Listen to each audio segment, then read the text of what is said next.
What is going on, YouTube Arenio? We're talking about the Arcane design crawler. Let me zoom in a little bit here. I just got done shooting a topic video, and I needed to be out to see like my eye candy.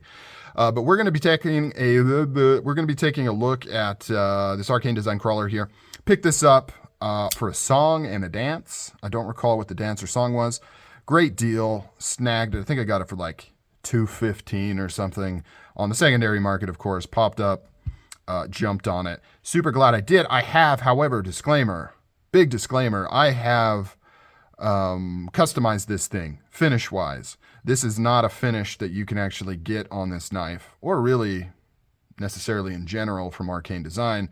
And I am super proud of this. So I've always kind of tinkered with knives since I've been into it off and on, never taken it serious. Mostly lightweight stuff, sanding finishes off, using chemicals to get them off, stone washing, that kind of stuff, polishing, not really actual grinding or anything like that, but really just kind of mostly stone washing. So that's what I did here. And I've always been, pretty happy with most of it. But this one, I really love. This is one that I'm confident in objectively saying this looks way better than the stock configuration. I do have, I think, a short of what it looked like originally, if I'm not mistaken. I thought I had done a full video on this or an unboxing, but I guess I hadn't. But originally this had just a straight PVD blade, no stone washing. This was gold colored, and then this was much darker PVD coated. But it did have a little bit of stone washing on it where some of these edges would kind of pop out. It looked okay. I just kind of pushed it to... you can actually see it on the pocket clip. So I haven't touched the pocket clip, and you can see how it's got just a little bit of stone washing and accent on it. I just kind of kicked all that up a notch, and I think it looks amazing.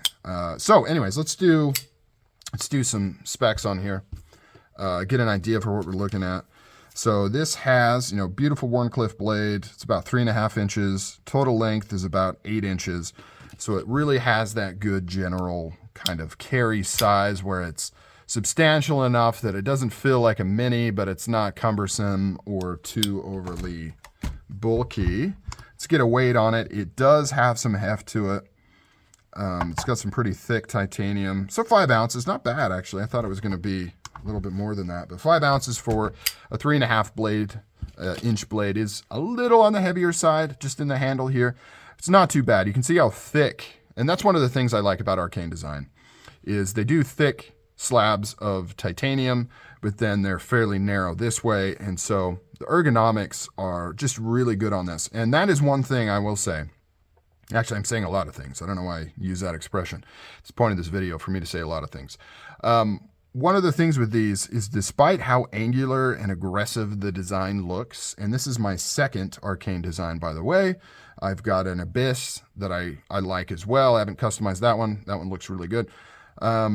Despite all the aggressive lines, really angular, and with Arcane designs, I kind of avoided them for a while because it was a little too aggressive. I was seeing a lot of like two-tone blades, and I'm like, just a little too much for me.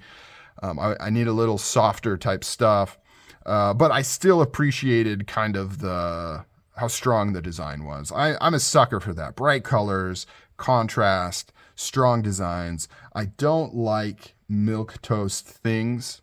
I've got a Sebenza, a Inkosi. Wait, that's what it's called, right? Or is that the blade style?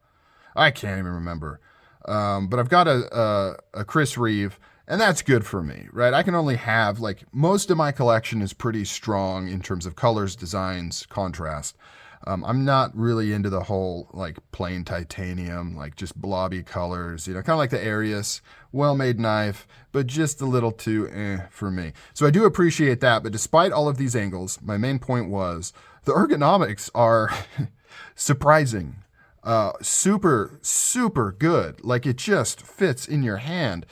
All of these angles, they don't create hot spots or anything if you have concerns about that. It feels phenomenal on both knives. Actually, the Abyss is slightly more ergonomic than this one.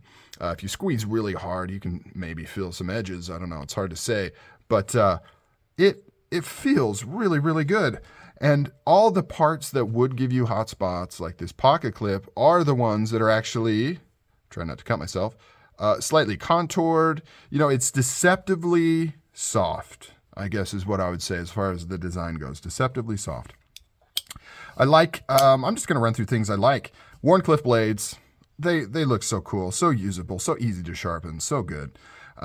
This is a little bit of a chonker. It's not a mega slicer, right? It's pretty thick behind the edge. It's flat ground, not super high, you know, about 50% grind on the blade.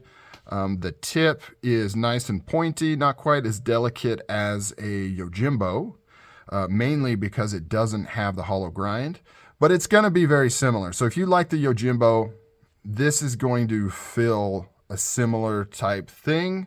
It's just not as thin and slicey as the Yojimbo because it doesn't have that hollow grind. It's flat grind. So if the Yojimbo kind of bugged you because you felt like the edge and the tip was just a little too delicate, this might be a little bit better for you. That being said, I mean, you know, the nature of this blade design, it's still pretty thin at that tip, and you could, you know, you don't want to pry with this thing. I guess I'll say that. You got this nice swedge. You got a lot of different planes going on this blade. You got a flat here. You've got this, I don't even know if you call this a swedge. I guess this is just a continuation of the swedge. Good jimping up on the top here. It's nice and aggressive without being overkill. Really well thought out. Opening hole, nice square, very functional. You can do thumb, you can do reverse flick. I've got pretty long fingers, so I struggle with thumb flicking a lot of frame locks because my fingers push on that frame no matter what I try to do. The Microtech Enax is like the worst. I cannot use my thumb at all. I think a lot of people have that problem with that knife though. The flipper, there's a little bit of contention there. So this one flips really well. I've had no misfires as far as flipping. I think I can make it not flip, but it's pretty hard. It flips pretty well, but it has a small flipper tab. So pros and cons of that, you don't get as much leverage. It's not as effortless to flip as a knife with a larger flipper tab. However, it also doesn't hang out the back of the knife, right? It looks better in my opinion. It's very inconspicuous. In fact, when you're first looking at this knife, you might not even notice that it has a flipper tab compared to, say, trying to see if I have another flipper. I don't actually have another good example here. So yeah, I don't have another flipper here, but you've seen them, giant flippers hanging out the back, makes it easier to flip, but looks kind of ugly. So take that as it will, if that's something you like or don't like. But with this having the opening hole, it doesn't really matter because it makes it really easy to do this. The flipper tab does not interfere with your normal opening. The Abyss is a different story. It has a similar small flipper tab, and it doesn't really have an opening hole. It does have a groove that you can kind of use, but it's not that good. Anyways, that's for that video. Then you've got similar type design language coming down through the handle here. You've got these planes, these geometric planes in here. Arcane Design does a lot of these, I don't know what you'd call this, like a pivot collar bolster. It's like a pivot collar, but it sits on top of the scales as opposed to being milled within, and they kind of follow the same design here.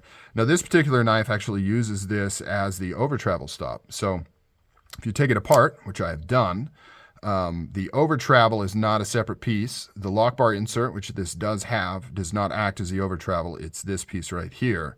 The Abyss is different. It doesn't use this to stop the opening or the lock bar from over traveling. It uses your standard piece associated with the lock bar insert to prevent the lock bar from coming out too far. Just a side note there. Pocket clip, same type thing, geometric, milled pocket clip. On the back here, which is an interesting choice, you have like a full backspacer. It comes all the way down. That also adds to a little bit of the weight, you know, having a full backspacer. It's not needed. Obviously, you've got your screws here. It could just come up here, but they, you know, Elijah, I believe is his name. Is that his name? Oh man, I think it is. But now I'm second guessing that. So, or is it Israel? Oh my gosh, brain fart. The owner of the company, designer of the company, made that choice for a reason. You've got this nice contoured piece here for the flipper. No chance of cutting yourself. I mean, I guess, you know, where there's a will, there's a way, but it's not very prevalent, unlike the Evo 3, where the blade is very easy to access on the back there. Flips nice, like I said. It does have lightning holes in it. on both sides, more so on the show side, pretty typical. Construction on this thing is top notch. It has collars that run through this backspacer, as well as like 2 pins to hold it in place, like done really well from an engineering standpoint. No slop in anything. It fits together like as Greg Medford would say, like a Chinese puzzle box. Bearings in there, standard stuff, metal collars to protect the bearings against the titanium. All the normal features in this knife are here, and it is done really, really well. So what did I do to it to customize it? Well, first, I stonewashed the blades. Pretty obvious, right? Threw it in a stone washer, a manual stone washer with actual rocks. I love it.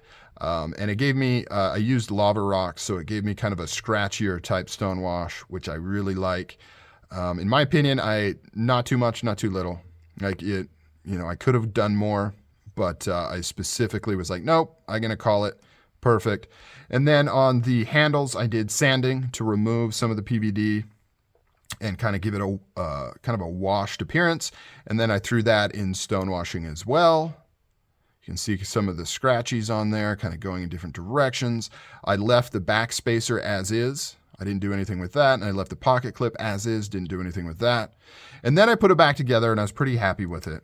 But this was yellow and it still just didn't quite look great. And I couldn't quite put my finger on it. And I'm just like, it just doesn't look like I like the blade and the individual components. It just didn't work. And then I thought, you know what? I'm going to make this raw titanium.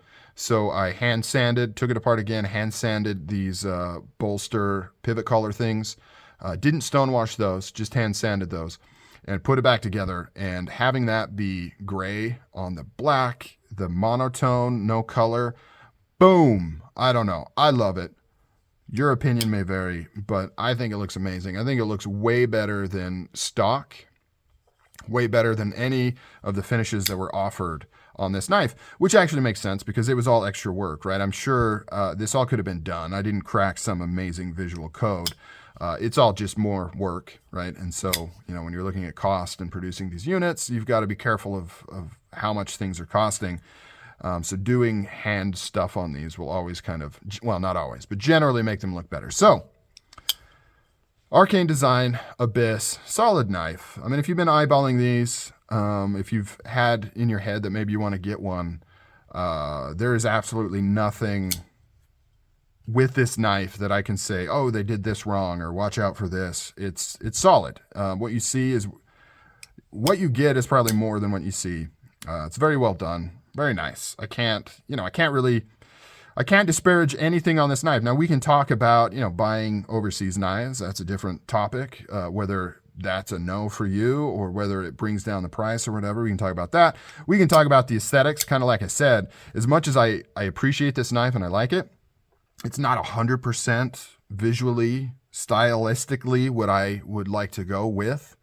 It's grown on me since I got one for sure. And I have no regrets about picking one up, but it's generally, I don't like things so angular, but I can't deny how well it's done and can't deny how strong the design is. It's just not 100% my thing, maybe 80% my thing. It's not completely revolting, which is obvious or else I wouldn't have got it. This channel is always going to be, because I buy all my own stuff, it's always going to be biased. I'm only going to buy stuff that I at least think I'm going to like, right? I don't get randomized knives sent to me where it's a complete, objective thing, right? If I buy something, I usually, at least somewhat, am interested in it. Now, it could be something where I buy it just to see and I know I can sell it and get my money back. That's the closest to, random stuff coming in the channel.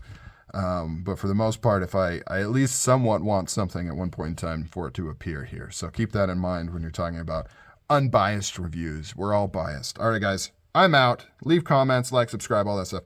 Let me know what you think on the Abyss Crawler.